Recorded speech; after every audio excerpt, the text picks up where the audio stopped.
Hey guys, I'm Ray. I am the creator, developer, owner, jack of all trades, master of none for Higher Grounds Publishing. It was suggested to me that I do kind of a developer's vlog uh, for all the insane number of games that we're creating at the moment.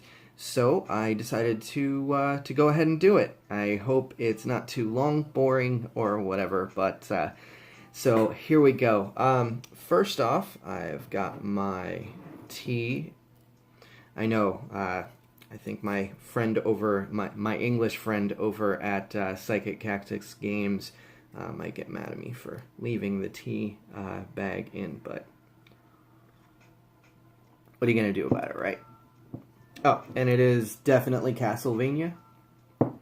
Anyway, it was my birthday recently, over on the 4th, and I happened to pick up a couple books that I will show you guys in a minute. The first of which was one of my favorites. But let's get right down to it. I've been getting a lot of mail, a lot of... Oh, and I apologize first off. If you see me looking away from the camera, it's because if I didn't have notes about what to talk about, I would ramble on for days and days. So, I have gotten a lot of emails, Kickstarter messages, things like that, from people wondering if Dhovaine was still a thing. And, I get it, but the first and foremost thing that I want to mention is that most of public relations, updates, Facebook, Twitter, Instagram, all of that's run for Higher Grounds is done by me.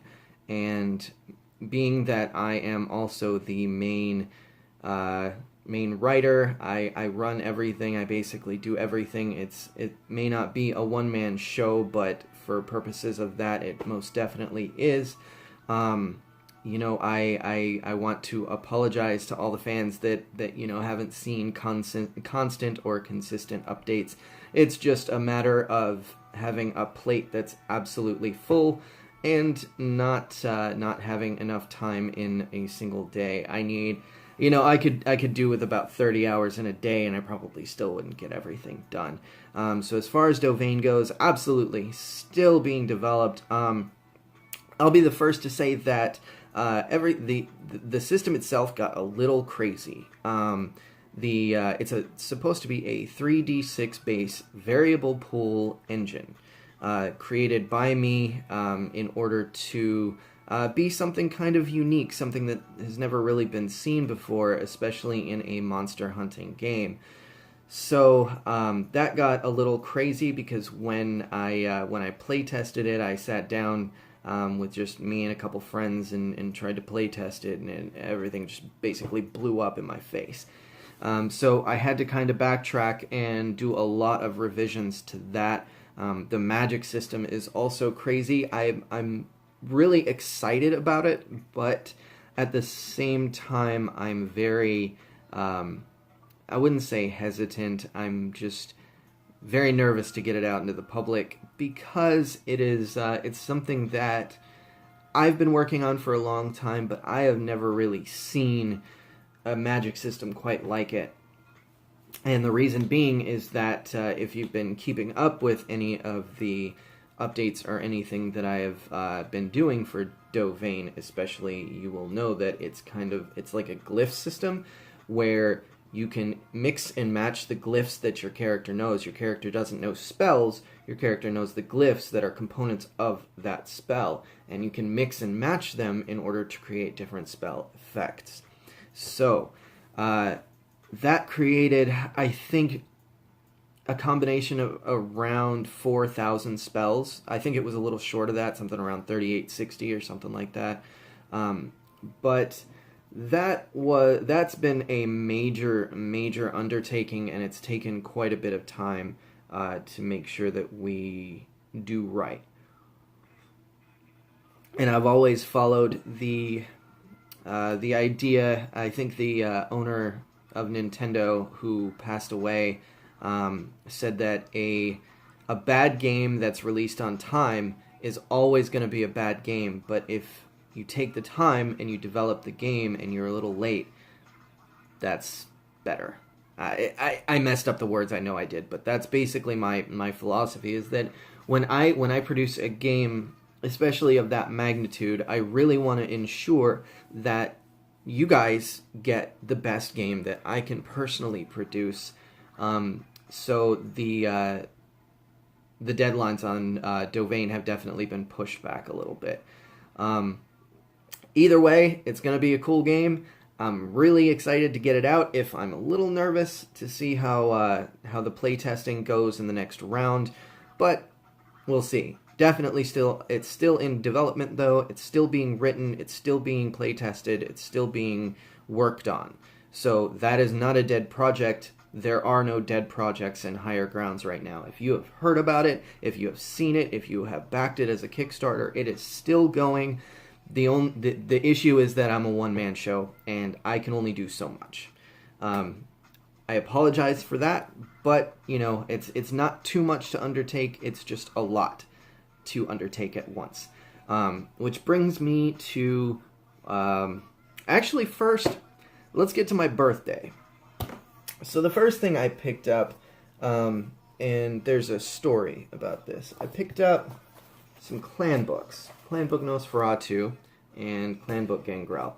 Now, Gangrel, this one's from New World of Darkness. I don't know if it's first New World of Darkness or second. I'm not sure. I don't particularly care. I liked Second Edition. I liked what they did, but the newest one, it's kind of hit or miss for me. Either way, this one's the one that I want to talk about the most. And not specifically the Nosferatu, but the idea that, recently White Wolf opened the Storyteller's Vault. Now, if you're not familiar with the Storyteller's Vault, what it is it works kind of like Drive-Thru RPG does, except for specifically White Wolf games. They are releasing or opening the vault for specific games that independent developers, publishers, writers, they can get together and create their own content for it and sell through the Storyteller's Vault. And while it may not be canon, it's still really cool, because while this book may not have it, there, especially in the earlier editions, there was always this section that was basically like shout-outs to people, where they gave people nicknames and talked about some random thing that happened in a game that they were running, I assume based on the book, that, nobody except the people that wrote it really understood. So it was kind of like an inside joke / shout out. And I always, when I first played this game, or first played World of Darkness by White Wolf, I really, really wanted to be a part of that and get into that section. So when they opened the Storyteller's Vault, I was personally really excited. Why I picked up the revised edition Clan Book Nosferatu was that I needed a reference, because, and I haven't mentioned this before, in fact I've kept it under wraps for some time, we are going to be releasing at least 4 clan books for the Storyteller's Vault, specifically for Vampire the Masquerade. And I guess I'll just go ahead and say the first book that we're coming out is the clan book Samedi. Samedi is a death-oriented clan that I kind of felt never got the lore that they justly deserved.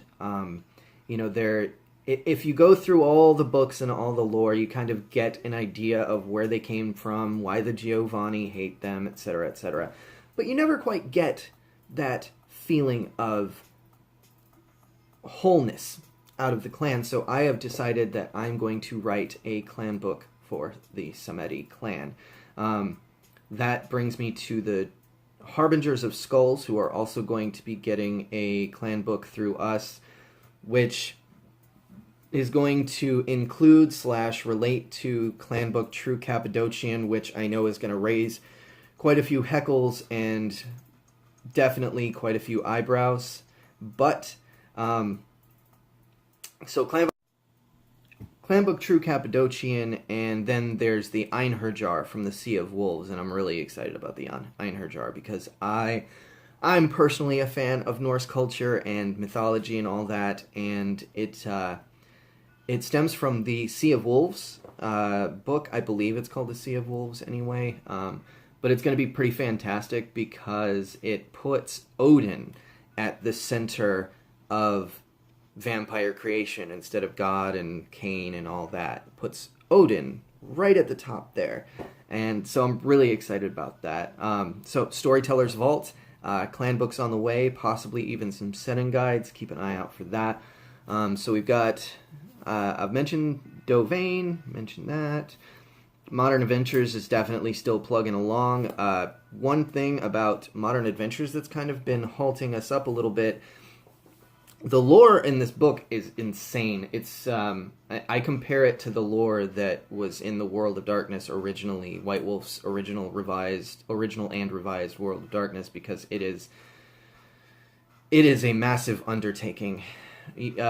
I've been in contact with history, philosophy professors, all from my alumni, talking about what would happen if magic existed, if monsters existed, if elves, orcs, dwarves, and all that existed in the real world, and how the repercussions of that and the reasons for major events would have occurred. That's really been fun. But the thing that has tripped us up has been I really want to exude, I guess, a sense of realism and grit to my games. That's one thing that I really strive to do. But I always felt that the leveling system in games like Pathfinder. Oh, by the way, did you hear Pathfinder's getting a second edition? I'm really not sure if I'm excited or nervous about that. Either way, the leveling system for games like Dungeons and Dragons, D20 Modern, Pathfinder, Starfinder, all of those, it never really felt realistic to me. That's not to say that the games are bad. I love those games. It just didn't. It never feels like realistic and immersive and such.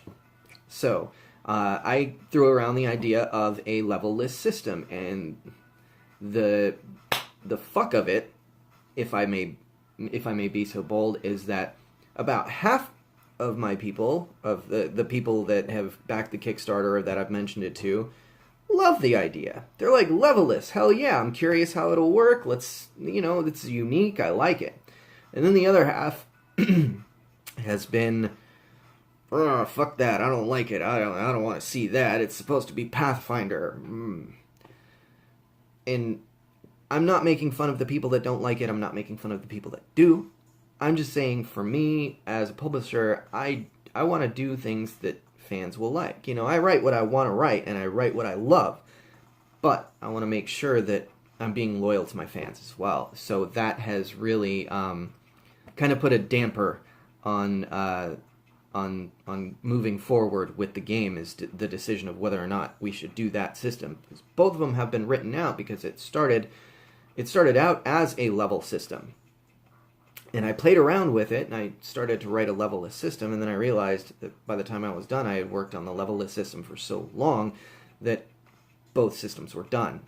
Now I just don't know which one to use. So if you have any suggestions, questions, comments, concerns about that, feel free to leave them in comments, get a hold of me, let me know what you think, because I want to know. So Modern Adventures definitely still on the table for that. Then we come to Warsong. I'm really excited about Warsong, and the reason for that is, first and foremost, big shout out to Stephen Cummings. If you don't know who that is, check out Wayward. Wayward is the comic that got me into comic books again after 15 more years. So definitely check that out. But he got me interested in the Sengoku period of Japan, and which gave rise to Sengoku Punk, which is the genre of Warsong today, which is what it is now. So big shout out to him. He's been invaluable just to kind of chat with and talk with. He helps me, does this Japanese word mean what I think it means, or is that just gibberish, blah, blah, blah. So thank you, Stephen. So Warsong is the closest to being finished. We're expecting an April or May deadline on that, and it's going to be in drive-thru. Physical copies will also be available, color and black and white. We're doing it all. We have, at the end of this month, the end of March, our quick start is going to be available, and there's going to be two different things with that. The quick start that gives you kind of not a watered-down version, but definitely a thinned-out version of the history and the rules and all that, as well as character generation. A little after that, we're going to have a complete adventure with pre-generated characters that you can play out. And those books are going to be able to mix and match as well. So if you want to make a character of your own using the quick start rules and play it in the adventure, that'll work. And so the quick start is, we're looking at probably end of March. Maybe a little longer, but probably not. After that, we've got playtesting. Playtesting is going to be awesome. We've already got a couple different groups that have started out doing that. So super excited about that. If you are interested in playtesting, get a hold of me, leave a comment, send me a Facebook message, send me an email, go to our website, do anything, just get a hold of me and we will make it happen. We will get you playtesting Warsong as one of the first people to take a look at it and check it out. Basically, the playtest materials are raw, unedited. There's no art except for the cover. The cover, by the way, I am in love with. So if you want to playtest, make sure you contact me. I'll get you hooked up. Make sure you get playing. Let's see. Another cool thing about Warsong is I don't know. So first off, languages. Warsong has its own complete language. This is some of the research I've done. All of these are different languages and the different alphabets for those languages. I went ahead and made the phonemes and an alphabet and everything for the language that you'll find in Warsong, and I went ahead and made words as well as the native translation and how they sound. So the immersion factor in Warsong, I'm hoping, goes along with the massive amount of lore that you're going to find in the book.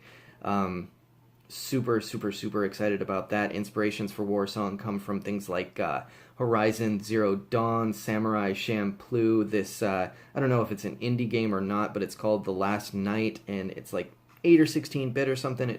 It's just amazing. It looks really cool. It's got a very like modern, futuristic Tokyo kind of feel to it. Let's see. Also, Ghost in the Shell has been big on the technology aspect and transfer of human consciousness into robotics and the awakening of robotics as a sentient creature. It's a massive undertaking, and it's set to release in hopefully, let me see, late April, early May. We're hoping. So yeah, I'm gonna call it quits on the video for now. If you have any questions, comments, concerns, hate mail, or just want to chat about any of the games we're making, or if you are interested in writing for Higher Grounds in any capacity whatsoever, make sure to check out our blog, Twitter, Facebook. HigherGroundsGames.com is our website. We have information on how you can write for us.